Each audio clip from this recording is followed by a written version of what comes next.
안녕하세요. 좋은 하루 보내세요. 저희 채널이 마음에 드셨다면 좋아요와 구독 부탁드려요. 여러분의 응원이 힘이 된답니다. 자, 이제 실화를 하나 들려드릴게요. 혹시 이런 생각해 보신 적 있으신가요?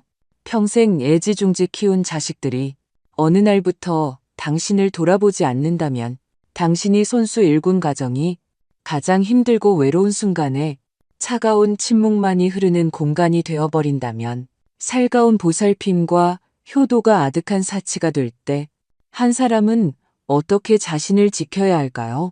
또 어떤 방법으로 한때 무심하게 떠나갔던 사람들을 다시 곁으로 돌아오게 할 수 있을까요? 오늘 이 영상은 가족 간의 정이 약해지기 시작할 때 우리가 어떻게 스스로의 존엄과 선택권을 되찾을 수 있는지 다시금 생각하게 할 것입니다. 제 이름은 이수란, 올해 65입니다. 저는 그날을 똑똑히 기억합니다. 하늘에 누가 두꺼운 소미불을 덮어놓은 것처럼 날씨가 후텁지근했습니다. 창밖에서는 매미 소리가 들려왔죠. 건조했지만 익숙한 소리였습니다. 마치 지난 세월 제가 익숙해져 버린 소박하고 시끄럽지만 평온했던 나날들처럼요. 뭐 사다 줄까? 남편 박대명이 슬리퍼를 꿰어 신으며 제게 물었습니다. 저는 남편을 올려다보며 웃으며 말했죠. 배추랑 닭다리 좀 사와요. 저녁에 탕 끓이게. 그러다 문득 뭔가가 생각나 덧붙였습니다. 참, 대파 사는 거 잊지 말아요. 저번에 당신이 국물 맛이 덜하다고 한 게 그거 안 넣어서 그런 거야. 남편은 입을 벌리며 씩 웃더니 장바구니를 들고 문을 나섰습니다. 저는 그의 뒷모습이 골목 어귀로 천천히 사라지는 것을 바라보았습니다. 구부정하게 휜 등이 어쩐지 짠하게 느껴졌지만 그때까지만 해도 저는 몰랐습니다. 그것이 우리 부부의 평범했던 일상이 산산조각 나는 순간이 될 줄은요. 20분쯤 지났을까요? 다급한 노크 소리가 들렸습니다. 수란아, 빨리 문 좀 열어봐. 이웃 월이 아줌마의 목소리였습니다. 평소와 달리 몹시 당황한 기색이었죠. 제가 무슨 일이냐고 묻기도 전에 아줌마는 숨을 헐떡이며 안으로 뛰어들어왔습니다. 대명 씨가 골목 어귀에서 쓰러졌어. 내가 보니까 손발을 막 떨고 얼굴이 새하얘졌더라. 구급차는 불렀으니까 빨리 가봐. 그 순간 심장이 누군가에게 꽉 쥐어지는 듯 했습니다. 가방도 챙길 겨를 없이 저는 아줌마를 따라 골목으로 달려갔습니다. 신발이 벗겨질 뻔했죠. 박대명은 인도에 쓰러져 있었습니다. 입꼬리는 비뚤어져 있었고 눈빛은 초점을 잃었더군요. 구급대원들이 이미 그를 들것에 싣고 있었습니다. 그의 손에 들려있던 장바구니는 바닥에 떨어져 흩어져 있었고 대파 한 단이 도로변으로 대굴대굴 굴러갔습니다. 굴러가고 또 굴러가고 저는 눈시울이 뜨거워지며 그 자리에 주저앉을 뻔했습니다. 응급실의 불빛은 새하얗게 빛났습니다. 저는 복도에서 마치 불필요한 그림자처럼 서서 관계자 외 출입금지라는 붉은 글씨가 쓰인 문만 바라보았습니다. 심장은 정신없이 뛰어댔습니다. 의사가 나왔을 때 저는 거의 달려들다시피 그의 상태를 물었습니다. 의식은 돌아왔습니다만 운해의 대량 출혈이 발생해 반신마비가 왔습니다. 언어 기능도 손상되었고요. 의사의 목소리는 마치 날씨를 예보하듯 평온했습니다. 하지만 저는 온몸에 힘이 빠져 주저앉을 뻔했습니다. 그날 밤 박대명이 깨어났습니다. 제가 다가가자 그는 눈을 뜨고 있었지만 초점이 맞지 않는 듯 했습니다. 그는 입술을 움찔거리며 목구멍에서 희미한 신음소리를 냈습니다. 제가 그의 손을 잡고 소리 없이 울자 그는 그저 미간을 살짝 찌푸릴 뿐이었습니다. 그날 이후로 제 인생이 완전히 변했다는 것을 알았습니다. 우리가 운영하던 작은 분식집은 더 이상 문을 열 수 없게 되었습니다. 도와줄 사람 하나 없이 남편을 돌보면서 가게 준비까지 하는 건 불가능했죠. 매일 새벽 3시 반에 일어나 재료를 준비하고 음식을 만들어 첫 손님을 맞이하던 그런 생활은 그걸로 끝이었습니다. 가게 문만 닫힌 게 아니었습니다. 저라는 사람도 집에 갇혀버렸죠. 매일 새벽 5시에 일어나 남편 몸을 돌려주고, 몸을 닦이고, 음식을 먹이고, 대소변을 치웠습니다. 그렇게 하루 종일 밤새도록 이어지는 돌봄에는 끝도 저를 대신해줄 사람도 없었습니다. 처음에는 이를 악물고 버텼습니다. 평생을 함께 비바람을 이겨낸 남편이니까요. 하지만 정작 제 마음을 가장 시리게 한 것은 병 자체가 아니었습니다. 바로 자식들의 반응이었죠. 큰아들이 가장 먼저 전화했습니다. 목소리는 다급했지만 1분도 채 안 돼 이렇게 말하더군요. 엄마, 너무 걱정 마세요. 지금 맡은 프로젝트만 마무리되면 바로 내려가서 뵐게요. 둘째 아들은 마치 접대라도 하는 듯 했습니다.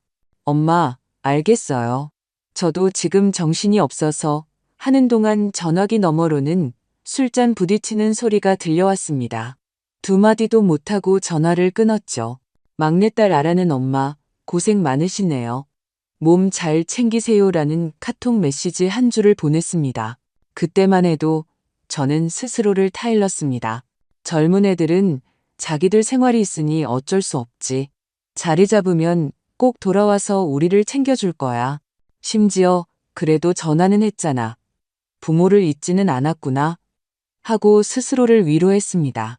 하지만 바로 그 순간 제 마음속 깊은 곳에서 처음으로 이런 생각이 싹 텄습니다. 정말 돌아오긴 할까? 이야기는 이제 막 시작되었을 뿐입니다. 저는 아직 깨닫지 못했습니다. 남편을 돌보는 이 길이 길고 외로운 8년의 시간이 될 것이라는 것을요. 그리고 그 차가운 침묵이 하루하루 더욱 뼛속까지 시리게 파고들 것이라는 사실을요. 그날부터 제 삶에는 두 가지 일만 남았습니다. 박대명을 돌보는 것, 그리고 버텨내는 것. 매일 아침 5시 반. 아직 동이 트기 전에 일어나야 했습니다. 먼저 그의 몸을 돌려주지 않으면 욕창이 점점 심해지니까요. 이어서 손발을 마사지하고 따뜻한 물수건으로 얼굴을 닦아줍니다. 그런 다음 죽 한 그릇을 끓여 채소와 다진 고기를 잘게 잘라 한 숟갈씩 떠먹입니다. 다 먹으면 입을 닦이고 이를 닦이고 등을 두드려줍니다. 숨 쉴 틈도 없었죠. 오전에는 침대 시트를 빨고 기저귀를 갈고 몸을 닦여야 했습니다. 날이 더울 때는 하루에 3번씩 갈아줘야 했죠. 오후에는 근육이 위축되지 않도록 간단한 재활 운동을 시켰지만 그는 자주 협조하지 않았습니다. 저는 그저 인내심을 갖고 천천히 달랠 수밖에 없었죠. 가끔 그가 웅얼거리는 소리를 내면 저는 그가 무슨 말을 하고 싶은지 몇 번이고 추측해야 했습니다. 가끔 틀리면 그는 미간을 찌푸렸죠. 저는 속으로 쓴웃음을 지었습니다. 마치 끝이 없는 무언의 전쟁에 참가한 것 같았습니다. 매일 반복해서 싸우지만 승자는 영원히 없는 전쟁이었죠. 돈도 물 새듯 사라졌습니다. 성인용 기저귀 한 팩에 거의 4만 원인데 한 달에 서너 팩은 써야 했습니다. 분기마다 병원에 갈 때는 택시를 타고 접수비를 내고 약 몇 가지를 사야 했죠. 집에는 각도 조절이 되는 환자용 침대, 이동용 리프트, 가래 흡입기를 들였습니다. 다 합쳐 수백만 원이었죠. 거기에 매일 먹는 보조제와 영양제까지. 이 모든 돈이 우리가 모아둔 얼마 안 되는 저축에서 빠져나갔습니다. 청구서는 한 장씩 날아오고 통장 잔고는 한 칸씩 줄어들었습니다. 저는 가끔 침대 옆에 앉아 한 손에는 가계부를 다른 한 손에는 계산기를 들고 몇 달이나 더 버틸 수 있을지 계산하곤 했습니다. 한 번은 계산을 끝내고 종이 위에 손가락을 멈춘 채 머릿속이 하얗게 비는 것을 느꼈습니다. 온몸이 차가운 얼음물에 담긴 것처럼 시렸습니다. 이런 생활이 8년이나 계속되었습니다. 8년 동안 아이들이 돌아온 횟수는 한 손으로 꼽을 정도였습니다. 어느 해 추석에는 제가 일부러 박대명이 가장 좋아하던 갈비찜을 하고 송편을 3상자나 사고 시장에 가서 도미 한 마리를 사왔습니다. 어쩌면 올해는 아이들이 돌아올지도 모른다고 생각했죠. 하지만 당일 아침 큰아들은 고객과 갑자기 약속이 잡혔다고 전화했고 둘째 아들은 회사에 급한 일이 생겼다는 음성 메시지를 남겼습니다. 막내딸은 그저 엄마, 날씨 변덕 심하니까 외투 꼭 챙겨 입으세요라는 메시지 한 줄을 보냈습니다. 저는 김이 모락모락 나는 음식들을 차려놓고 침대에 누워있는 박대명에게 국물을 한 숟갈씩 떠먹였습니다. 온 집 안에는 시계 초침 소리만 째깍째깍 울렸습니다. 저는 눈물을 꾹 참으며 그의 입가를 닦아주며 말했습니다. 이 갈비찜 괜찮네. 밖에서 파는 것보다 진하고 맛있어. 당신 어렸을 때 이 맛 제일 좋아했잖아. 박대명은 반응 없이 그저 텅 빈 눈으로 천장을 바라볼 뿐이었습니다. 저는 문득 제가 바보 같다는 생각이 들었습니다. 현실은 이미 얼음장처럼 차가운데 저 혼자 따뜻한 드라마의 한 장면을 연기하고 있었으니까요. 명절이 되면 상품권이 왔습니다. 생신에는 20만 원, 추석에는 선물 세트, 단오에는 굴비, 1년에 4번, 포장은 정성스럽지만 내용은 차가웠습니다. 큰아들은 심지어 당당하게 말했죠. 엄마, 돈이 제일 실용적이잖아요. 드시고 싶은 거 사드시고 부담 갖지 마세요. 저는 입으로는 고맙다고 했지만 마음속에는 말로 표현할 수 없는 공허함이 가득했습니다. 제가 원한 건 이런 게 아니었습니다. 제가 원한 건 누군가 제 대신 휠체어를 한번 밀어주는 것이었고, 제가 박대명을 부축하기 힘들 때 손을 내밀어주는 것이었고, 설날에 텅 빈 집에서 국물만 떠먹이는 대신 진짜 웃음소리 몇 번이라도 듣는 것이었습니다. 아이들에게 제 상황을 알리려고 전화도 해봤습니다. 한 번은 이렇게 말했죠. 엄마가 요즘 허리가 너무 안 좋아서 걷는 게 절뚝거린다.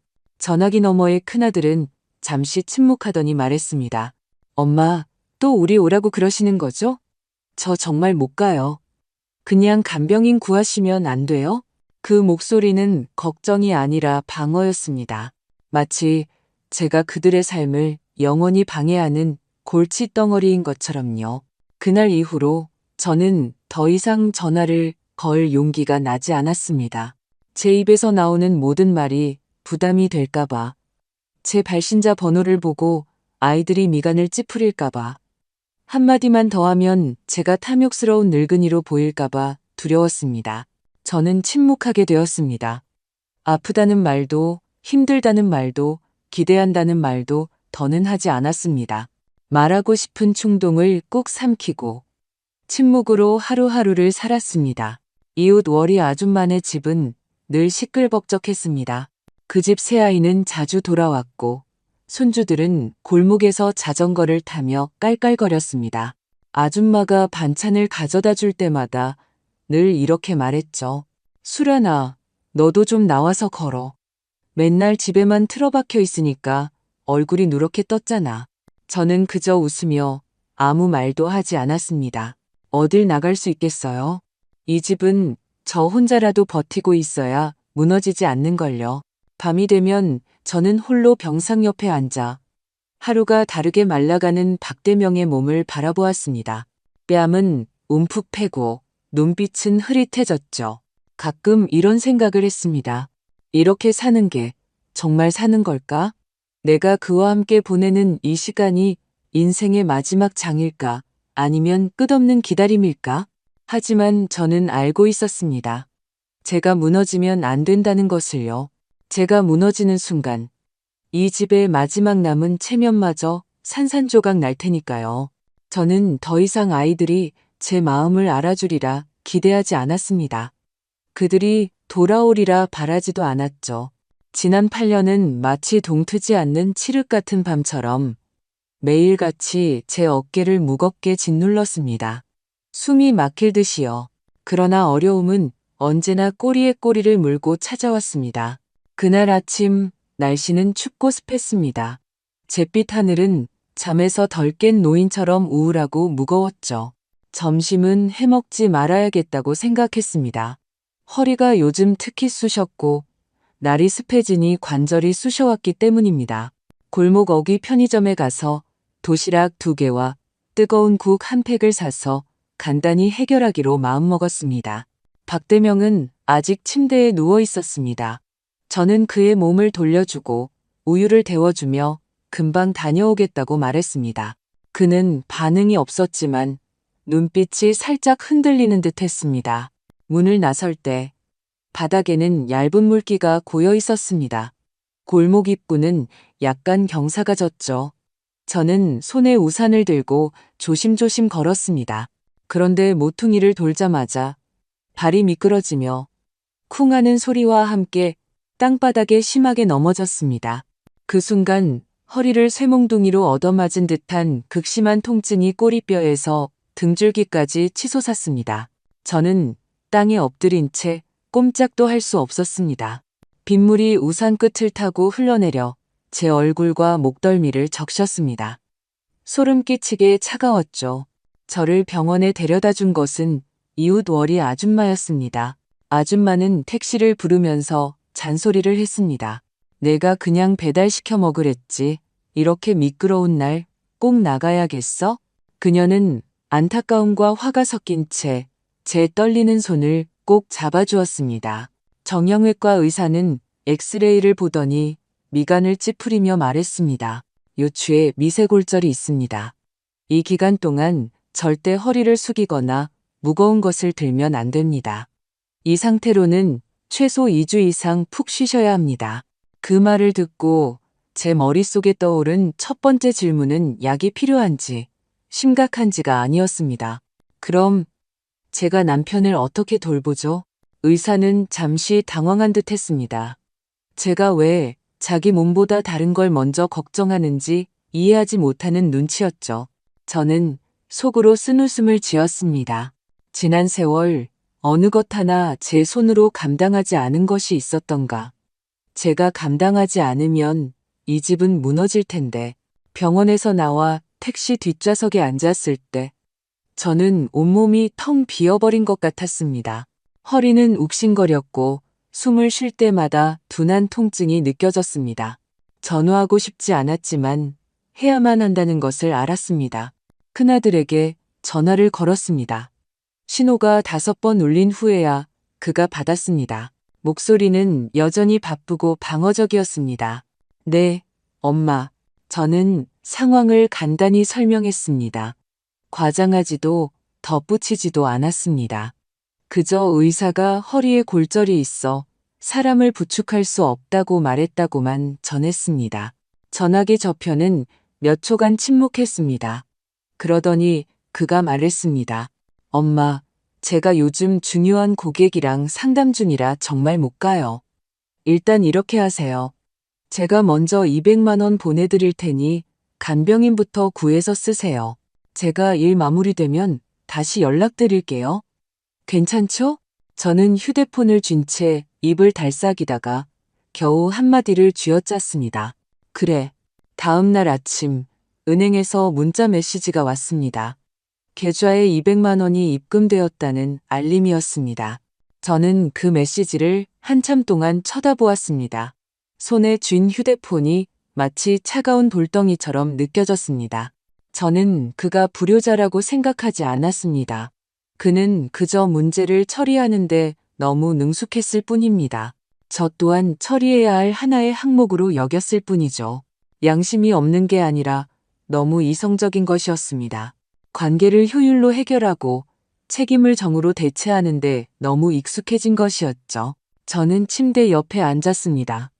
허리가 아파 구부릴 수가 없었죠. 천천히 죽을 그릇에 담아 작은 상위에 올려놓고 박대명의 침대 앞으로 밀어주었습니다. 그는 오늘따라 기분이 좋지 않은지 계속 침을 뱉어 턱바디와 시트가 다 젖었습니다. 저는 몸을 지탱하며 한 손에는 숟가락을, 다른 한 손으로는 그의 어깨를 잡고 한 숟갈씩 떠먹였습니다. 반쯤 먹였을 때 손이 떨리며 죽 그릇 전체가 제 몸 위로 쏟아졌습니다. 저는 작게 비명을 질렀습니다. 뜨거운 죽이 박대명의 이불과 옷, 심지어 얼굴에까지 떨어졌습니다. 그는 미간을 찌푸렸지만 소리는 내지 않았습니다. 저는 황급히 수건으로 닦으려 허리를 숙이다가 통증에 그만 바닥에 무릎을 꿇고 말았습니다. 저는 그의 침대 옆에 무릎을 꿇은 채 바닥과 그의 몸에 묻은 죽을 닦아냈습니다. 갑자기 눈물이 쏟아졌습니다. 걷잡을 수 없이 빠르고 세차게 흘러내렸습니다. 소리내어 울지는 않았습니다. 그저 묵묵히 눈물만 흘렸습니다. 마치 수도관이 터진 것처럼 눈물이 뚝뚝 떨어져 죽 그릇으로 바닥으로 넘어져 시퍼렇게 멍든 제 무릎 위로 떨어졌습니다. 저는 아파서 온 것이 아니었습니다. 정말로 지쳐서 온 것이었습니다. 더 이상 강한 척하기 싫어서, 아무렇지 않은 척하기 싫어서, 그들이 그저 너무 바쁠 뿐이라고 억지로 믿기 싫어서였습니다. 그날 저녁 저는 밥을 짓지 않았습니다. 라면 2개를 끓여 한 그릇은 박대명에게 잘게 잘라 먹이고 다른 한 그릇은 제가 의자에 앉아 먹었습니다. 반쯤 먹다가 젓가락을 내려놓고 휴대폰을 켰습니다. 그 이체 메시지를 다시 보았습니다. 화면의 푸른 빛이 제 얼굴에 비쳤습니다. 저는 그 숫자를 보았지만 마음속은 조금도 편안해지지 않았습니다. 아무리 많은 돈이라도 진심으로 잡아주는 손 하나를 살 수는 없다는 것을 깨달았습니다. 그날 오후 날씨는 후텁지근했지만 집안은 얼음장처럼 조용했습니다. 막 박대명의 옷을 갈아입히고 나니 온몸이 땀으로 젖었습니다. 허리는 여전히 은은하게 아파왔죠. 소파에 앉아 꼼짝도 하기 싫었습니다. 얼마 지나지 않아 월이 아줌마가 문을 두드렸습니다. 손에는 도시락 한 상자를 들고 있었죠. 오늘처럼 더운 날 모레 먹어. 내가 하나 더 사왔으니까 얼른 뜨거울 때 먹어. 저는 고개를 끄덕이며 고맙다고 말했지만 입맛이 없었습니다. 아줌마는 제 맞은편에 앉아 도시락을 풀며 저를 바라보았습니다. 수란아, 너 요즘 안색이 정말 안 좋아. 사람이 반쪽이 됐어. 이렇게 살면 안 돼. 저는 옅게 웃었습니다. 이제 익숙해요. 안 힘든 게 이상하죠. 네, 자식 3마리야. 그렇게 오래 안 돌아왔어? 저는 한숨을 쉬었습니다. 전화는 몇 번 했어요. 명절에는 선물도 보내고요. 사람만 안 나타났지. 아줌마는 고개를 저으며 한숨을 쉬었습니다. 요즘 젊은 것들은 입만 살았지 마음은 집에 없다니까. 내가 말이야, 나도 예전엔 비슷했어. 그러다 내가 똑똑해지니까 그놈들이 효도가 뭔지 알게 되더라고. 제가 쳐다보자 아줌마가 물었습니다. 이 집 말이야, 누구 명의로 돼 있어? 저는 잠시 멈칫했습니다. 저랑 대명 씨 공동명의죠. 한 번도 바꾼 적 없어요. 아줌마는 국그릇을 내려놓으며 갑자기 진지한 표정으로 말했습니다. 그럼 절대 함부로 넘겨주면 안 돼. 애들 이름으로 해준다고 효도할 거라고 생각하지도 말고. 저는 아줌마를 똑바로 바라보았습니다. 작년에 우리 영감 가고 나 혼자 살았잖아. 새놈 다 잘 안 오더라고. 그래서 변호사 찾아가서 유언장을 썼어. 누구든 날 돌보고 내 곁에 있어 주는 놈이 그 몫을 가져가고 안 그런 놈은 미안하지만 한 푼도 없다고. 그랬더니 어떻게 됐게? 아줌마는 씩 웃었습니다. 지금은 매주 돌아가면서 와. 손주들 데리고 오려고 서로 싸운다니까. 집이 아주 시끌벅적해. 그 순간 제 마음이 무언가에 세게 맞은 것처럼 쿵 하고 울렸습니다. 저는 단 한 번도 이런 생각을 해본 적이 없었습니다. 평생 허리띠를 졸라매고 아껴서 겨우 마련한 이 낡은 아파트가 지금은 시가로 12억 원이 넘었습니다. 거기에 우리가 모아둔 얼마 안 되는 저축까지 합치면 1억 8천만 원 정도 되었죠. 하지만 저는 한 번도 이것들을 협상의 카드로 생각해 본 적이 없었습니다. 저는 그저 제가 묵묵히 헌신하고 이 가정을 지키고 있으면 아이들이 언젠가 저절로 저를 떠올리고 저절로 돌아올 것이라고 믿었습니다. 하지만 지금 와서 생각해 보니 그들이 정말 돌아온 적이 있었나요? 지난 세월 저는 마치 목숨 없는 하인처럼 반신불수 남편을 돌보고 밥하고 빨래하고 공과금을 처리하며 온 가정을 떠받쳤습니다. 그런데 그들은요? 명절에 상품권 하나 보내면 마음을 쓴 것이고 가끔 전화 한 통하면 효도한 것이었습니다. 그들은 제가 매일 새벽에 일어나 몸을 닦이고 밥을 먹이고 기저귀를 가는 피로를 전혀 몰랐습니다. 제가 허리를 다치고도 무릎으로 기며 바닥을 닦고 이를 악물고 버텨내는 고통을 몰랐습니다. 더더욱 제가 얼마나 간절히 누군가 찾아와 엄마, 잘 지내세요?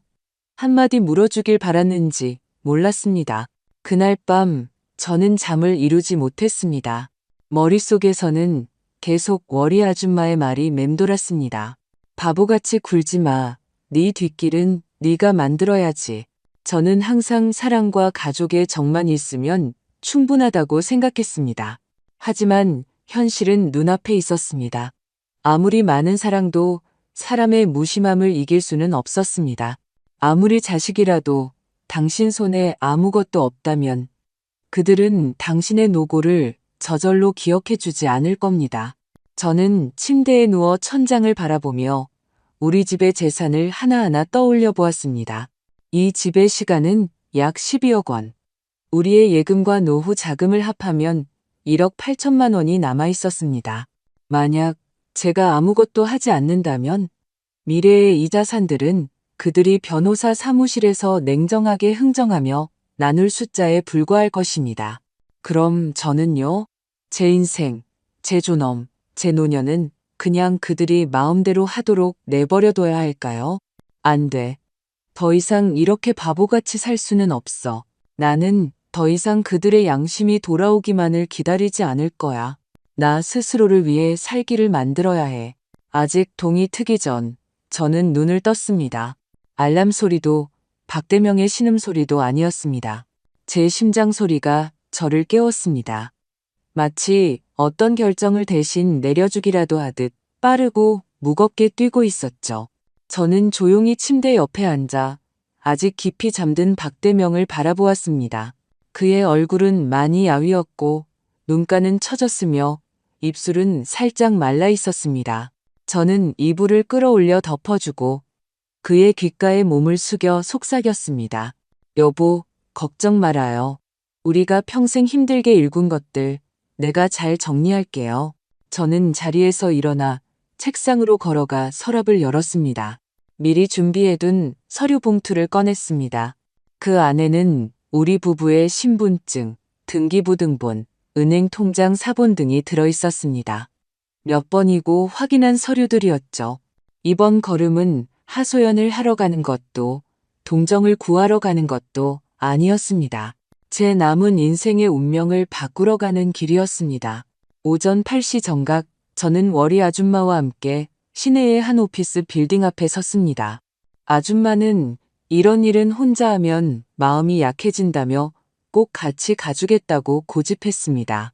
내가 옆에 있어야 네가 후회 안 해. 변호사 사무실은 12층에 있었습니다.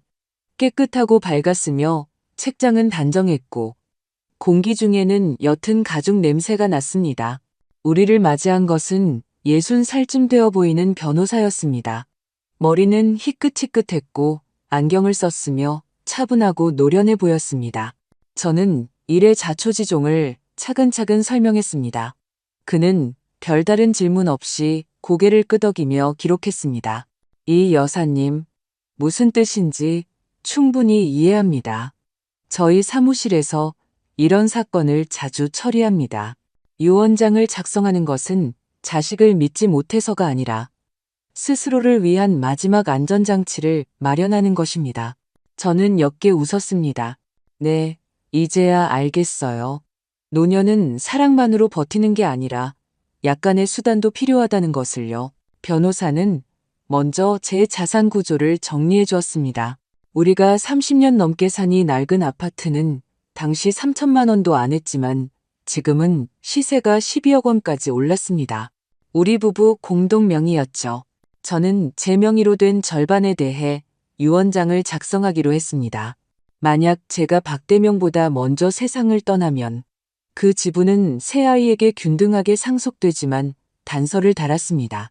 지속적으로 돌봄의 책임을 다하고 곁을 지키는 의무를 이행했을 경우에만 상속권이 주어진다는 조건이었습니다. 만약 수년간 집에 오지도 찾아뵙지도 안부를 묻지도 않은 사실이 증명되면 그 자녀는 자동으로 자격을 상실하고 그의 몫은 남은 자녀에게 분배되거나 사회에 환원된다고요. 변호사는 고개를 끄덕였습니다. 그런 조항은 제가 명확하게 작성하고 법적 효력을 확실히 하기 위해 영상 증거도 첨부하겠습니다. 다음은 예금이었습니다. 제가 가진 돈이 약 1억 8천만 원 정도 남았습니다. 이걸 내 등분으로 나누고 싶습니다. 변호사가 저를 올려다보았습니다. 내 등분이라고요? 저는 고개를 끄덕였습니다. 세 몫은 아이들에게, 남은 한 몫은 지역의 한노인 복지재단에 기부하고 싶습니다. 그는 잠시 말을 멈췄습니다. 그런 분배 방식은 자녀분들이 별로 좋아하지 않을 수도 있습니다. 저는 담담하게 말했습니다.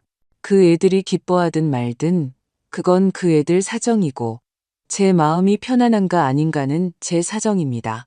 모든 과정은 1시간 남짓 걸렸습니다. 변호사는 내용을 확인한 후 제가 서명하고 도장을 찍도록 안내하고 유언장 낭독 장면을 영상으로 녹화하여 증거로 남겼습니다. 저는 카메라 앞에 앉았습니다. 손은 살짝 떨렸지만 목소리는 놀라울 정도로 차분했습니다. 이 유언장은 저 이수란이 스스로 내린 결정입니다. 저는 자식들에게 보은을 바라지도 저를 위해 희생하길 바라지도 않습니다. 다만 제가 아직 제 일을 정리할 수 있을 때 모든 것을 분명하게 정리해서 후회도 다툼도 남기지 않고 싶을 뿐입니다. 녹화가 끝나자 변호사는 카메라를 끄고 잠시 침묵했습니다. 그러고는 제게 말했습니다. 여사님, 아주 잘하셨습니다. 이 유언장은 단순히 재산을 나누는 것이 아니라 여사님 스스로 존중받을 수 있는 마지막 선을 설정하신 겁니다. 저는 웃었습니다. 마음속 돌덩이 하나를 내려놓은 기분이었습니다. 변호사 사무실을 나올 때 날씨는 개어 있었습니다. 두꺼운 구름 사이로 햇살이 비쳐내려와 저와 월이 아줌마의 몸 위로 쏟아졌습니다. 우리는 천천히 인도를 걸었습니다. 아줌마가 제 어깨를 두드리며 말했습니다. 너 오늘 이 결정, 나중에 분명히 너 자신에게 고마워하게 될 거야. 저는 고개를 끄덕였습니다. 이번만큼은 저는 그들의 양심이 돌아오기만을 기다리지 않을 것입니다. 저는 손에 든 유언장 사본을 내려다보았습니다. 마음속이 처음으로 든든하게 느껴졌습니다. 오늘부터 나는 그들에게 알려줄 것입니다. 나에게도 선택권이 있고 조건이 있다는 것을요. 집에 돌아와 저는 먼저 박대명의 이불을 정리해주고 입가에 침을 닦아주고 종아리를 마사지해 주었습니다. 그는 오늘따라 상태가 괜찮은지 가끔 눈동자를 움직이며 무언가 말하려는 듯 했습니다. 저는 그의 옆에 앉아 뼈만 앙상하게 남은 그의 손을 잡고 마음속으로 말했습니다. 여보, 걱정 말아요. 내가 우리를 위해 다 준비해 놨어요.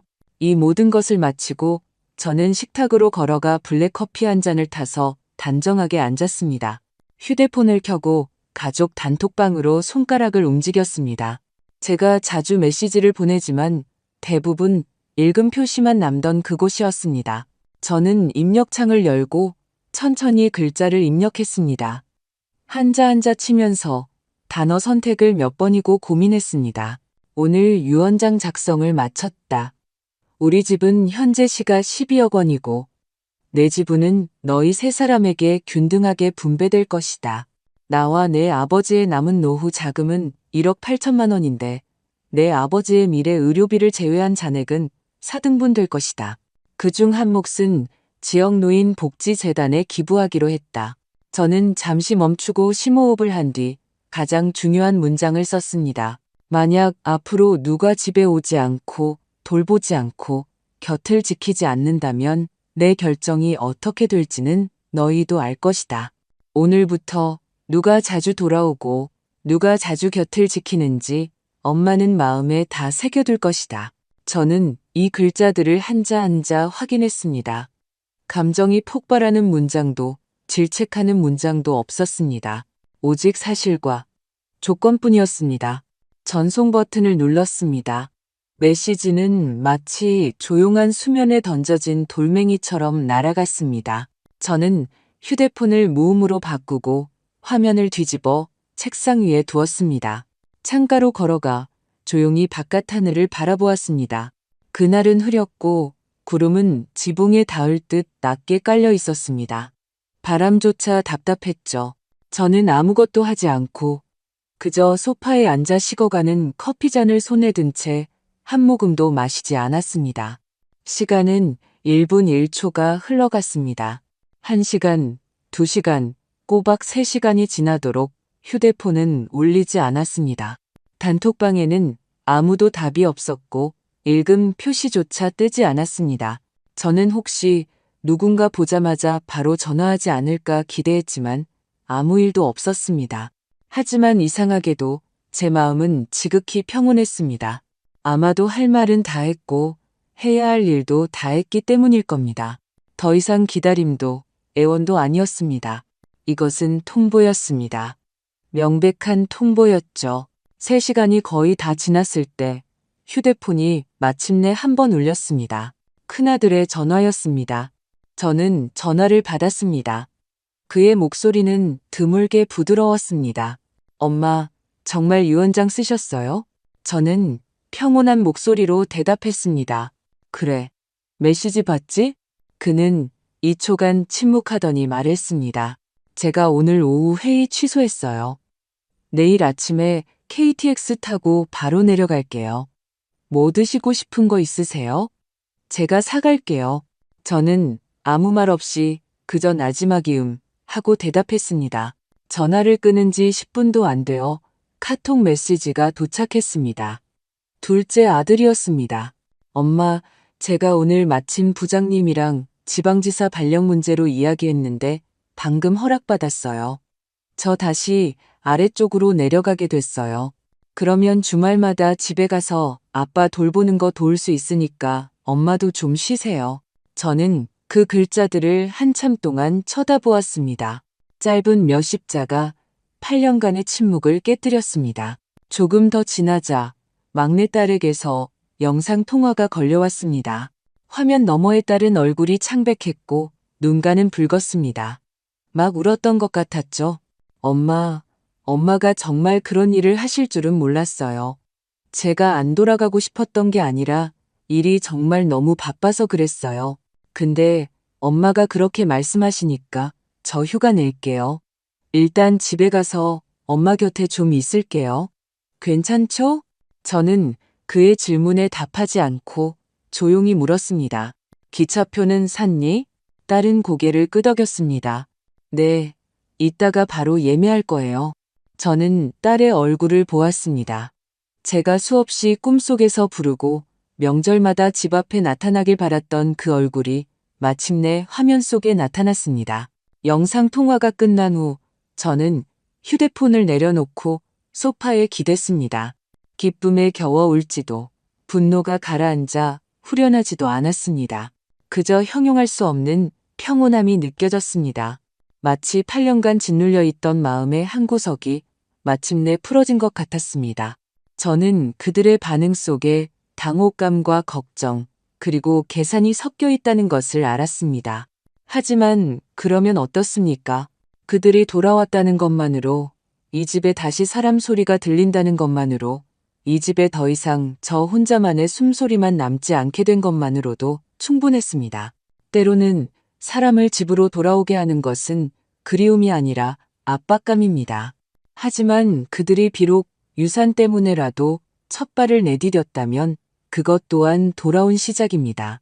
그리고 저는 마침내 영원히 문 앞에서 기다리기만 하던 사람이 아니게 된 것입니다. 다음 날 아침 초인종이 울렸습니다. 저는 부엌에서 손을 닦으며 나와 문을 열었습니다.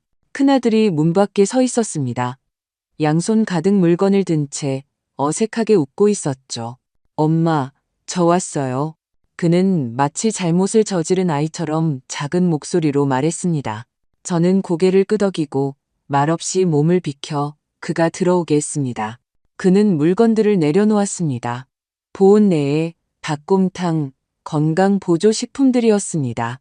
꽤 신경 써서 준비한 듯 보였죠. 그는 박대명의 침대 옆으로 걸어가 쭈그려 앉았습니다. 먼저 나지막이 아버지, 큰아들 왔어요. 하고 말한 뒤 조심스럽게 물티슈를 꺼내 그의 손을 닦아주었습니다. 그리고 따뜻한 물을 따라 한 숟갈씩 떠먹였습니다. 박대명의 눈빛은 원래 초점 없는 낡은 사진 같았는데 그 순간 저는 그의 눈가가 살짝 움직이는 것을 본 것 같았습니다. 입술도 미세하게 떨리는 듯했죠. 저는 문가에 서서 이 장면을 바라보았습니다. 갑자기 눈시울이 시큰해졌습니다. 8년 동안 저는 혼자서 박대명에게 말을 걸고 혼자 밥을 먹이고 기저귀를 갈고 몸을 닦였습니다. 오늘 처음으로 누군가 제 몫을 나누어 주는 것을 보았습니다. 그는 간병인도 이웃도 아니었습니다. 제가 한때 나를 봉양해 줄 것이라 굳게 믿었던 제 큰아들이었습니다. 점심은 간단히 차렸습니다. 닭곰탕, 두부조림, 마늘종 볶음. 큰아들이 국그릇과 반찬을 나르며 눈치를 살폈습니다. 저는 말없이 수저 2벌을 더 놓고 의자 하나를 더 꺼냈습니다. 오랜만에 새 식구의 밥상이 차려졌습니다. 밥을 먹을 때 그가 물었습니다. 엄마, 이 탕은 어떻게 끓이셨어요? 왜 이렇게 구수해요? 저는 바로 대답하지 않고 국자로 국을 한 그릇 더 떠주었습니다. 네, 아버지가 예전에 제일 좋아하던 맛이야. 그는 아무 말 없이 고개를 숙이고 계속 국을 마셨습니다. 오후에는 둘째 아들도 도착했습니다. 그는 짐가방을 들고 와 말했습니다. 자취방 계약 끝내고 왔어요. 몇 달은 다시 들어와서 살게요. 엄마, 걱정 마세요.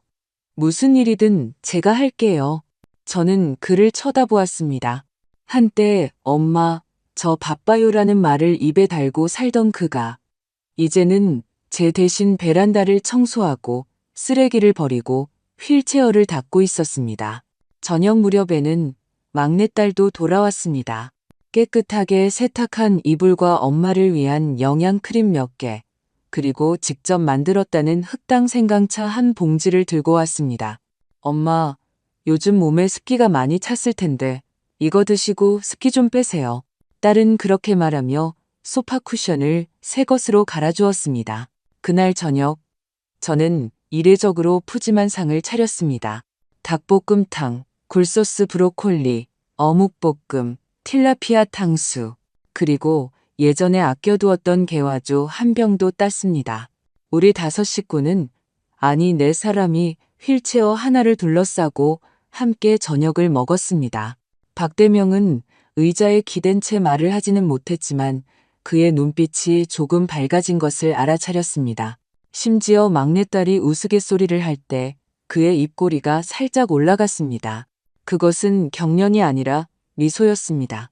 아이들은 웃고 떠들며 회사 뒤시하기, 손주들의 재롱, 심지어 예전에 분식집에서 서빙을 돕다가 국물을 훔쳐 마시던 이야기까지 꺼냈습니다. 온 집 안에 오랜만에 웃음소리와 식기 부딪히는 소리가 울려 퍼졌습니다. 저는 그곳에 앉아 이 사람들을 바라보았습니다. 마치 꿈속에 있는 것 같았죠. 하지만 꿈속에 저는 소리내어 웃지 않았습니다. 저는 마음속으로 알고 있었기 때문입니다. 이 저녁 식사의 이유는 온전히 그리움과 가족의 정만은 아니라는 것을요. 저는 그들을 탓하지 않습니다. 사람은 나이가 들면 행동 뒤에 숨은 의도를 분별할 줄 알게 됩니다. 이 웃음소리에는 불안과 환심, 그리고 만회하려는 마음이 섞여 있었습니다. 하지만 진심 또한 분명히 조금은 섞여 있었죠. 저는 큰아들이 말을 하면서도 계속 제 눈치를 살피는 것을, 막내딸이 제게 밥을 퍼주며 엄마, 아직 아프세요? 하고 조용히 묻는 것을 보았습니다. 그들은 제가 또 다른 행동을 할까봐 제가 기부하겠다던 그 4분의 1 재산을 정말로 실행에 옮길까봐, 유언장 조항이 정말로 효력을 발휘할까봐 두려워하고 있었습니다. 하지만 동시에 그들은 마침내 자식 노릇하는 법을 배우기 시작했습니다. 그것도 괜찮습니다. 저는 굳이 그걸 들추어낼 생각도 서둘러 감동할 생각도 없습니다. 그저 이 저녁 식사를 제대로 즐기고 싶을 뿐입니다. 이 밥 한 끼를 먹고 나니 저는 알 수 있었습니다. 이 판에서 저는 마침내 제 패를 쥐기 시작했다는 것을요. 저녁 식사 후 저는 소파에 앉아 쉬고 있었습니다. 막내딸이 부엌에서 설거지를 하고 있었죠. 물소리가 쏴하고 흘렀습니다. 딸은 설거지를 하며 고개를 숙인 채 작은 목소리로 말했습니다. 엄마, 그 변호사님이 말씀하신 유언장, 정말 확정된 거예요? 저는 대답하지 않고 조용히 차를 한 모금 마셨습니다. 딸은 그릇을 내려놓고 아직 젖은 손으로 제게 등을 보인 채 목소리를 더 낮추었습니다. 제 말은 그 기부하는 돈 정말 기부해야 해요? 만약 우리가 앞으로 엄마 잘 모시면 그거 기부 안 해도 되는 거 아니에요? 딸의 말투는 매우 조심스러웠습니다. 마치 떠보는 것 같기도 애교를 부리는 것 같기도 했죠. 저는 딸의 뒷모습을 보며 마음속이 한 차례 요동쳤습니다. 저는 물론 딸이 무슨 생각을 하는지 알고 있었습니다. 그 메시지를 보낸 이후로 그들은 누구보다 빨리 돌아왔고 누구보다 급하게 태도를 바꿨습니다. 이제 그들이 신경 쓰는 것은 엄마가 잘 지내는지가 아니라 그 돈을 되찾을 기회가 아직 남았는지였습니다. 저는 바로 대답하지 않았습니다. 잠시 후 평온한 목소리로 말했습니다. 엄마가 다 기억하고 있단다. 나중 일은 나중에 얘기하자. 딸은 고개를 돌려 저를 보며 억지 미소를 지었습니다. 저는 그냥 우리가 다 돌아왔으니까 엄마가 이제 그렇게 걱정 안 하셔도 된다는 뜻이었어요. 집에 우리가 있으니 엄마 혼자 아무것도 짊어지지 않으셔도 돼요. 저는 딸의 눈을 보며 옅게 웃었습니다. 알아. 그리고는 고개를 숙여 손에 든 수건을 계속 접었습니다. 더 이상 아무 말도 하지 않았죠. 그날 밤 저는 홀로 베란다에 앉아 밤하늘을 보았습니다. 바람은 세지 않았지만 공기는 조금 차가웠습니다. 저는 얇은 외투를 걸쳤습니다. 머릿속에서는 딸이 방금 했던 말이 반복되었습니다. 기부 안 해도 되는 거 아니에요? 얼마나 애두르는 표현이면서 동시에 얼마나 명백한 속내인가. 딸은 나쁘지 않았습니다. 그저 너무 현실적일 뿐이었죠. 사실 딸이 입 밖으로 꺼낸 말은 세 남매 모두가 마음속으로 생각하고 있는 것이었습니다. 며칠 전 큰아들이 제 낡은 서류들을 정리해주다가 아무렇지 않은 척 물었습니다. 엄마, 그 변호사님한테 받은 사본 지금 어디 두셨어요? 제가 잘 보관해 드릴게요. 저는 그를 쳐다보며 말했습니다. 내가 잘 보관하고 있어. 이런 건 혹시 잃어버려도 변호사 사무실에 원본이 있으니 괜찮아. 그는 고개를 끄덕이고 더 이상 아무 말도 하지 않았습니다. 또 한 번은 둘째 아들이 박대명을 휠체어에 태워 마당에서 햇볕을 쬐어줄 때였습니다. 담요를 정리해주며 말하더군요. 엄마, 정말 너무하세요. 무슨 조건이 어딨어요? 저희가 엄마 모시는 건 당연한 거죠. 말투는 가벼웠지만 그 무슨 조건이 어딨어요라는 말 속에는 그러니 안심하고 저희에게 맡기세요라는 조심스러운 속내가 비쳤습니다. 저는 다 알아들었습니다. 전부 다요. 이 말들은 제게 부리는 애교가 아니라 재산에 대한 아양이었습니다. 그들은 잃는 것이 두려웠고 놓치고 싶지 않았습니다. 그래서 배반과 돌봄으로 신뢰를 사고 태도로 분배를 얻으려 한 것입니다. 과거의 저였다면 이런 말을 듣고 마음이 시리고 실망하고 어떻게 효도마저 계산할 수 있냐며 분노했을지도 모릅니다. 하지만 지금의 저는 이것이 매우 합리적이라고 생각합니다. 이 시대에 조건 없는 것은 아무것도 없습니다. 혈연조차 사랑을 보장할 수 없고 부모의 고생이 저절로 보답으로 돌아오지도 않습니다. 스스로 경계선을 긋고 규칙을 정하지 않는다면 기다리는 것은 끝없는 실망뿐입니다. 저는 그들을 믿지 않는 것이 아닙니다. 저는 그저 더 이상 감정으로 책임을 도박하지 않고 침묵으로 배반을 구걸하지 않기로 배웠을 뿐입니다. 저는 사랑을 줄 수 있지만 권리 또한 제 손에 남겨둘 것입니다. 이것은 의심이 아니라 저 자신을 보호하는 것입니다. 저는 일부러 그들을 두렵게 하려는 것도 재산으로 그들을 조종하려는 것도 아닙니다. 저는 그저 그들에게 알려주고 싶을 뿐입니다. 이 집의 가치는 저와 당신들, 아버지가 평생을 바쳐 이룬 것이지 누구의 당연한 주머니 속 물건이 아니라는 것을요. 만약 너희가 원한다면 너희가 먼저 마땅히 해야 할 일을 하라고요. 이 판에서 저는 먼저 패를 내놓지 않을 것입니다. 앞으로 누가 제 곁을 지키고 누가 저를 돌보고 누가 진심으로 마음을 쓰는지 저는 전부 기억해 둘 것입니다. 그때 가서 그 한 몫을 정말로 기부할지 말지 결정해도 늦지 않습니다.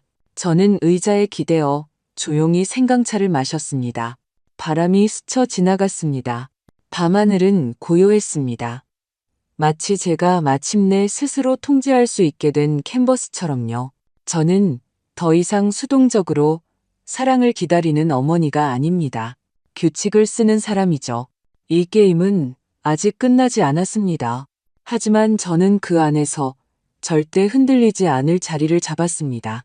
아이들이 돌아왔을 때 저는 이미 마음의 준비를 마친 상태였습니다.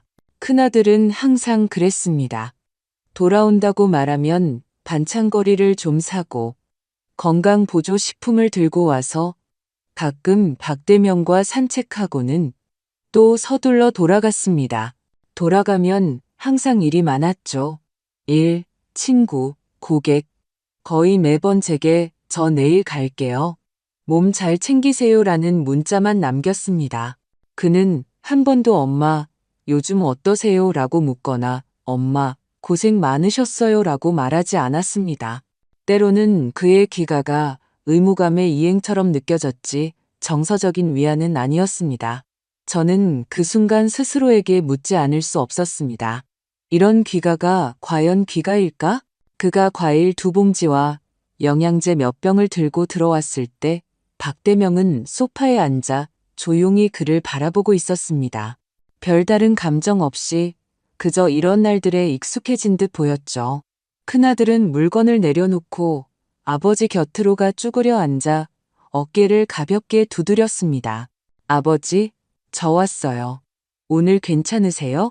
박대명은 별다른 반응 없이 여전히 멍한 눈으로 앞을 바라보았습니다. 마음이 조금 시렸지만 이것이 그가 보여줄 수 있는 최선이라는 걸 알았습니다. 큰아들은 국그릇을 식탁에 놓고는 재빨리 일어나 시간을 확인했습니다. 엄마, 저 오늘 회의가 있어서 먼저 가볼게요. 내일 다시 와서 뵐게요. 저는 조용히 고개를 끄덕였습니다. 마음속에는 말로 표현할 수 없는 감정이 일었습니다. 그 순간 깨달았습니다. 이것이 그의 귀가 방식이라는 것을. 책임감의 이행이지만 진심에서 우러나온 것은 아니라는 것을요. 큰아들이 떠나고 둘째 아들도 돌아왔습니다. 그는 주말마다 아이들을 데리고 와서 간단한 집안일을 돕고 박대명을 휠체어에 태워 마당에서 햇볕을 쬐어주곤 했습니다. 하지만 그는 항상 전화를 받거나 업무를 처리하느라 바빴습니다. 솔직히 말해 돕는 것은 대부분 형식적인 것에 가까웠습니다. 때때로 저는 그가 이런 일들에 별 관심이 없는 것처럼 느꼈습니다. 마치 모든 것이 의무감에서 비롯된 것처럼요. 제가 왜 아빠를 좀 더 돌봐주지 않니? 라고 물으면 그는 웃으며 엄마, 일이 너무 많고 바빠서요. 어떻게 다 하겠어요? 라고 말했습니다. 그 말투는 변명처럼 들렸지 기꺼이 함께하려는 마음은 아니었습니다. 막내딸의 귀가는 감정적으로는 풍부해 보였지만 그녀 역시 바빴습니다. 돌아올 때마다 엄마, 좀 쉬셔야 해요. 더 많은 관심이 필요해요. 같은 위로의 말을 건네고 가족 모임을 계획해 모두를 모으려 했습니다. 그러나 그녀의 삶은 늘 분주했고 사교 활동의 중심에 있었습니다. 조용히 우리와 함께할 시간은 거의 없었죠. 저는 생각하기 시작했습니다. 이런 귀가, 이런 관심이 과연 무엇을 의미하는 걸까? 그들은 정말로 저와 함께하기 위해 온 것일까? 아니면 사회적 책임을 다하기 위해 잠깐 들르는 것일까? 그들의 관심 어린 말을 들을 때마다 제 마음속 의문은 커져만 갔습니다. 저는 그들의 관심 뒤에 책임감, 즉 마땅히 해야 할 일이라는 인식이 있다는 것을 알았습니다. 그것은 완전히 자발적이고 무조건적인 사랑은 아니었죠. 이 사실이 조금 실망스러웠지만 예전처럼 가슴이 찢어지는 아픔은 느끼지 않았습니다. 나이가 들면서 저는 가족의 정이 때로는 그렇게 순수하지 않다는 것을 이해하기 시작했습니다. 그 뒤에 숨겨진 조건, 기대, 심지어는 어떤 종류의 교환까지도 이 감정을 더 복잡하게 만들었습니다. 저는 더 이상 그들의 사랑이 제가 젊었을 때 그들에게 주었던 사랑처럼 무조건적이기를 기대하지 않았습니다. 저는 이것이 일종의 감정적 거래라는 것을 받아들이기 시작했습니다. 제가 그들에게 삶의 모든 것을 주었듯 그들도 제게 줄 수 있는 것을 주기 시작한 것입니다. 저는 그들을 원망하지 않았습니다. 왜냐하면 모든 관심과 헌신에는 조건이 따를 수 있다는 것을 이해했기 때문입니다. 저 자신에게도 조건이 있었습니다. 제가 그들을 다시 제 세상으로 받아들였을 때 저는 이 모든 것을 받아들이기로 선택한 것입니다. 하지만 그렇다고 해서 제가 그들에 대한 사랑을 포기했다는 뜻은 아니며 제 자신을 그들의 조건 반사적인 행동에 내맡기겠다는 의미도 아니었습니다. 저는 이 모든 것을 냉정하게 바라보고 이 세상의 현실을 이해하기로 선택했습니다. 이것이 제가 걸어가야 할 길이라는 것을 알았습니다. 이 길 위에서 저는 더 이상 그들의 양심이 돌아오기를 기다리는 대신 제 자신의 입장에 서서 이 귀가를 받아들이고 이 차갑고 따뜻함이 뒤섞인 감정의 소용돌이 속에서 제 자리를 찾기로 했습니다. 아마도 이것이 제가 말하는 성숙함일 것입니다. 더는 기대하지 않지만 이해하게 되는 것. 최근 집안은 꽤 시끌벅적해졌습니다. 큰아들은 매주 돌아와 과일과 보조식품을 사오고 가끔 박대명과 산책하거나 테이블을 닦아주었습니다. 둘째 아들도 거의 매주 주말에 돌아와 휠체어를 밀어 마당에서 햇볕을 쬐어주고 가끔 아이들을 데려와 함께 이야기하며 집에 오랜만에 활기를 불어넣었습니다. 막내딸도 예전만큼 바쁘지 않게 저와 함께 마트에 가고 요리를 돕고 밤에는 따뜻한 차 한 잔을 건네며 엄마, 요즘 피곤하시죠? 따뜻한 차 드시고 좀 쉬세요 라고 말했습니다. 저는 이 모든 귀가가 제게 오랜만에 따뜻함을 안겨주었다는 것을 인정해야 합니다. 식탁에는 더 이상 저와 박대명의 침묵만이 흐르지 않았고 아이들의 웃음소리가 다시 돌아왔습니다. 집안 구석구석이 다시 살아나는 듯 했습니다. 그러나 이 모든 변화는 제게 한 가지 사실을 깨닫게 했습니다. 이 따뜻함 뒤에는 조건이 있다는 것을요. 저는 그들의 배반에 감사하지 않는 것이 아닙니다. 다만 그 순수했던 기대가 이미 현실적인 계산으로 대체되었다는 것을 깨달았을 뿐입니다. 그들이 저를 위해 무언가를 할 때마다 제 마음속에는 이 관심은 미래의 이익에 기반한 것이지 순수한 사랑은 아니다라는 목소리가 들렸습니다. 저는 집에서 더욱 침착하고 신중해졌습니다. 저는 그들의 귀가에 동기가 없지 않다는 것을 알았습니다. 큰아들이 미래의 상속을 위해서든 둘째와 막내딸의 책임감이든 그들의 배반 뒤에는 얇은 계산이 깔려 있었습니다. 명확히 말하기는 어렵지만 무시할 수는 없었죠.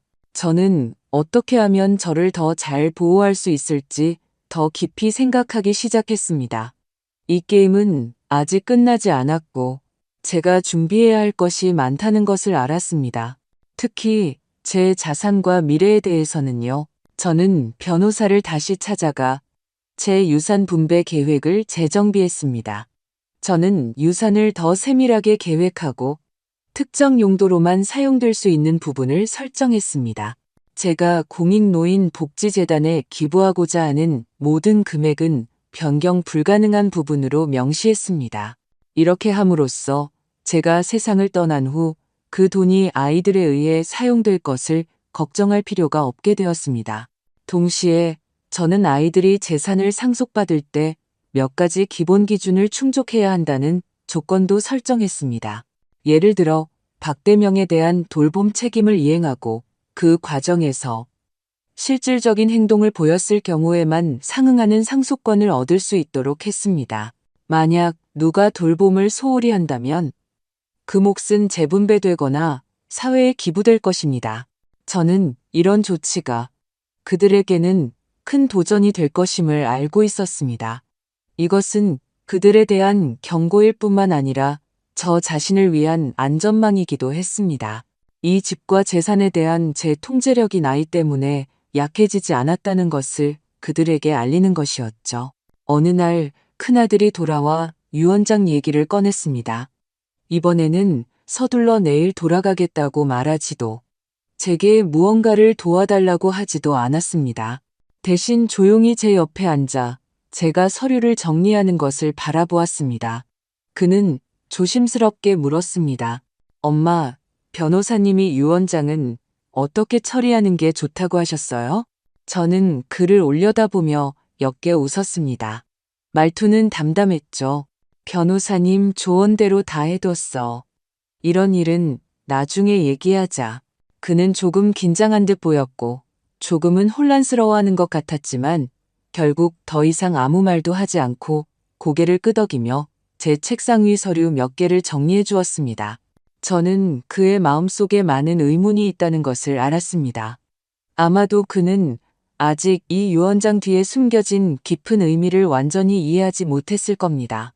하지만 저는 당장 그것을 드러낼 생각이 없었습니다. 이것은 장기적인 싸움이었고 저는 그들에게 미리 답을 줄 생각이 없었습니다. 저는 이 조건 설정이 그들에 대한 불신이 아니라 제 미래의 삶을 보호하기 위한 것이라는 것을 분명히 알고 있었습니다. 지난 8년간의 외로운 헌신에 대한 제 응답이었습니다. 저는 그들에게 제 곁으로 돌아올 기회를 주었지만 동시에 그들이 다시 한번 저를 무시하고 외면하는 것을 막기 위해 제 패를 남겨두었습니다. 모든 세부사항, 모든 조항을 저는 계산하고 준비해 두었습니다. 이것은 미래에 대한 보장일 뿐만 아니라 과거에 대한 궁극적인 응답이기도 했습니다. 저는 더 이상 그들의 태도와 행동에 마음 아파하지 않을 것입니다. 왜냐하면 저는 이미 제 자신을 보호하는 법을, 그리고 이 가족의 정과 돈에 대한 싸움에서 제 몫의 당당함을 지키는 법을 배웠기 때문입니다. 저는 조용히 모든 서류를 정리하고 소중히 보관했습니다. 이 모든 것은 미래의 어느 날을 위해 남겨둘 것입니다. 아마도 제가 더 이상 제 자신을 돌볼 수 없게 될 때, 혹은 제가 마침내 이 세상을 떠나는 순간일지도 모릅니다. 하지만 어떤 경우든 저는 이미 이 게임의 주도권을 쥐고 있다는 것을 알고 있었습니다. 세월이 흐르면서 집은 점차 조용해졌습니다. 박대명의 병세는 안정되었고 아이들은 더 이상 자주 드나들지 않았습니다. 집에 오는 시간도 많이 줄었죠. 그들은 더 이상 불안하게 우리 주위를 맴돌지 않았고 가끔 돌아와도 짧은 몇 시간만 머물렀습니다. 저는 계속해서 박대명을 돌보면서 집안의 모든 일을 처리했습니다. 일상은 그 평온한 리듬으로 돌아갔습니다. 매일 아침 일어나면 그의 옷을 갈아입히고 얼굴을 닦이고 물을 먹이고 하루 세끼를 준비했습니다. 그가 조용히 소파에 앉아 있으면 저는 옆에 앉아 그를 지켜보았습니다. 이런 날들에 저는 이미 익숙해져 있었습니다. 저에게는 이것이 가장 익숙한 삶이었습니다. 하지만 과거와 다른 점은 더 이상 불안과 초조함이 없다는 것이었습니다. 마음속에는 오히려 평온함이 자리 잡았죠. 저는 더 이상 그들에게 의존하지도 그들이 저를 위해 무언가를 해주기를 기대하지도 않는다는 것을 알았습니다. 저는 그저 제 삶이 평온하고 단순하기만 하면 되었습니다. 과거에 저는 항상 그들에게 너희가 필요해라고 말했지만 이제는 스스로에게 나 혼자서도 할 수 있어 라고 말하는 법을 배웠습니다. 때로는 창가에 홀로 앉아 정원에 쏟아지는 햇살을 바라보곤 했습니다. 날씨는 점차 서늘해졌고 가을바람이 살랑이며 신선한 시원함을 가져다 주었습니다. 저는 정원의 꽃과 풀을 보며 지난 세월 동안 제가 진정으로 저 자신을 위해 무언가를 계획한 적이 없다는 것을 생각했습니다. 어쩌면 이제 변화를 시작할 때가 된 것일지도 모릅니다. 어느 날 햇살이 좋은 날이었습니다. 저는 베란다 문을 열고 박대명을 옆에 앉혔습니다. 우리는 조용히 석양이 지평선 너머로 천천히 가라앉는 것을 바라보았습니다. 햇살이 그의 얼굴에 쏟아졌습니다. 그의 눈은 여전히 초점이 없었지만 그 순간 저는 보기 드문 평온함을 느꼈습니다. 여보, 여기까지 오기 참 힘들었네요. 저는 그에게 조용히 말했습니다. 그는 마치 제 말을 들은 듯 고개를 살짝 돌렸습니다. 눈빛은 여전히 혼란스러워 보였지만 저는 그 순간 그의 평온함을 느낄 수 있었습니다. 저는 그에게 이것이 가장 단순한 행복이라는 것을 알았습니다. 저는 그의 옆에 앉아 마음속으로 지난 날들을 되돌아보았습니다. 지난 세월, 저는 그를 위해, 가정을 위해, 아이들을 위해 살았습니다. 하지만 단 한 번도 진정으로 저 자신을 위해 살아본 적이 없었습니다. 저는 너무나 지치게 살았고 항상 어떤 응답, 어떤 인정을 기다리고 있다고 느꼈습니다. 그리고 지난 몇 년 그들이 돌아온 것은 분명 집안일, 제 돌봄, 심지어 재산 상속을 위해서였습니다. 하지만 그들은 한 번도 저를 진심으로 이해하거나 제 마음속, 목소리에 귀 기울인 적이 없었습니다. 만약 내가 더 이상 그들을 기다리지 않는다면 어떨까? 저는 나지막이 자문했습니다. 저는 더 이상 그들의 존재에 의존할 필요도, 그들의 배반을 기대할 필요도 없습니다. 삶이란 본래 고독한 여정이며 마지막까지 저와 함께 걸어갈 수 있는 것은 저 자신뿐이라는 것을 알았습니다. 이런 생각은 저를 슬프게 하지 않았습니다. 오히려 해방감을 느끼게 했죠. 저는 스스로 선택할 권리가 생겼다고 느꼈습니다. 앞으로의 날들을 어떻게 보낼지, 제 삶을 어떻게 계획할지, 모든 것이 제 손안에 있었습니다. 저는 저만의 삶의 목표를 계획하기 시작했습니다. 우선 저는 원예를 배워 집에 작은 정원을 가꾸고 채소와 꽃을 심기로 했습니다. 이렇게 하면 시간을 보낼 수 있을 뿐만 아니라 평온함을 즐길 수 있을 것입니다. 지난 세월 저는 모든 에너지를 집과 아이들에게 쏟느라 제 자신의 취미와 관심사를 무시했습니다. 이제야 저는 삶이 단지 다른 사람을 위해 사는 것이 아니라 자신만의 삶의 방식을 찾는 것이라는 것을 깨달았습니다. 또한 저는 작은 온라인 상점을 열어 직접 키운 꽃과 수공예품을 팔 계획도 세웠습니다. 이것은 작은 꿈이지만 제가 제 자신을 위해 할 수 있는 일이라는 것을 알았습니다. 이런 계획은 저를 기대감으로 가득 채웠습니다. 저는 더 이상 과거처럼 사랑을 기다리고 배반을 기다리는 존재가 아니라고 느꼈습니다. 저는 제 자신을 위해 계획하는 법을, 그리고 이 세상에서 제 자리를 찾는 법을 배웠습니다. 물론 아이들은 여전히 가끔 돌아와 저와 박대명을 보고 생활용품을 가져다 주거나 저와 이야기를 나누곤 합니다. 지난 몇 년간 저는 그들에 대한 기대를 점차 내려놓고 그들이 하는 모든 일을 이해하게 되었습니다.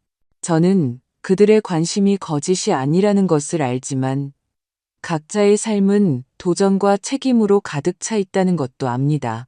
그들이 주는 것은 감사히 받겠지만 더 이상 과도하게 의존하거나 완벽을 요구하지는 않을 것입니다. 저는 손을 놓는 법을, 그리고 제 자신을 더 편안하게 만드는 법을 배웠습니다. 이것은 저 자신을 위해서뿐만 아니라 아이들에게 성장할 공간을 주고 그들 또한 자신의 삶에서 의미를 찾을 수 있도록 하기 위함입니다. 밤이 깊어지고 별이 총총한 하늘이 밝아왔습니다. 저는 침대 옆에 앉아 지난 세월의 순간들을 회상했습니다. 마음속에는 더 이상 무거운 짐이 없었고 오직 오랜만에 찾아온 평온함만이 있었습니다. 이것은 제가 스스로 쟁취한 안정이며 수년간의 고독과 싸움 끝에 마침내 얻게 된 제 삶이었습니다. 오늘부터 저는 더 이상 다른 사람을 위해 사는 것이 아니라 저 자신을 위해 제가 원하는 삶을 살아갈 것입니다. 저는 조용히 스스로에게 다짐했습니다. 해가 지고 오늘 밤의 달은 유난히 둥글고 밝았습니다. 제 마음속을 그리고 앞으로 나아갈 길을 환히 비춰주었습니다. 시청자 여러분, 이 여정의 결말을 어떻게 보셨나요? 이수란 씨의 선택에 공감하셨나요? 그녀가 묵묵히 헌신하다가 마침내 자신을 위해 사는 법을 배우기까지 그 과정의 모든 결정에는 현실에 대한 깊은 이해가 담겨 있습니다. 여러분도 비슷한 감정적 갈등에 직면해 본 적이 있으신가요? 여러분의 가정에서는 가족의 정과 현실을 어떻게 균형 잡고 계신가요? 노년에 어떻게 자신을 위한 퇴로를 마련해야 할까요? 이러한 질문들은 아마도 누구나 어느 순간에는 마주하게 될 것입니다. 여러분의 생각을 듣고 싶습니다. 이수란 씨의 선택에 대한 의견이든 여러분 자신의 인생 경험이든 댓글로 자유롭게 공유해 주세요. 어쩌면 여러분의 관점이 비슷한 상황에 처한 더 많은 분들이 더 명확한 결정을 내리는데 도움이 될 수 있을 것입니다. 댓글창에서 여러분의 목소리를 기다리겠습니다. 함께 토론하고 교류해요. 만약 이런 콘텐츠가 마음에 드셨다면 저희 채널을 구독하는 것을 잊지 마시고 이 영상을 더 많은 분들께 공유해 주세요. 여러분의 지지는 저희에게 큰 힘이 됩니다. 저희와 함께 더 많은 실제 이야기를 탐색하고 그 속에서 인생의 깨달음을 찾아가요. 댓글로 여러분의 의견을 남기는 것을 잊지 마세요. 여러분과 깊이 있는 토론을 기대하겠습니다.